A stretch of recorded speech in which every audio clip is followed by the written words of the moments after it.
இந்திய வெளியுறவு அமைச்சகம் வெளியிட்ட தகவலின்படி 2025 ஜூலை நிலவரப்படி மொத்தமாக 10,574 இந்தியர்கள் வெளிநாடுகளில் சிறைகளில் உள்ளனர்.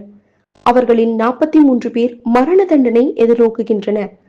முக்கிய நாடுகள் மற்றும் கைதிகள் எண்ணிக்கை: ஐக்கிய அரபு எமிரேட்ஸ் UAE 2773 பேர், சவுதி அரேபியா 2379 பேர், நேபாளம் 1357 பேர், கத்தார் 795 பேர், மலேசியா 380 பேர், குவைத் 342 பேர், ஐக்கிய ராச்சியம் UK 323 பேர், பஹ்ரைன் 261 பேர், பாகிஸ்தான் 246 பேர், சீனா 183 பேர், அமெரிக்கா 175 பேர், சிங்கப்பூர் 138 பேர், ஓமன் 121 பேர், இலங்கை 60 பேர்.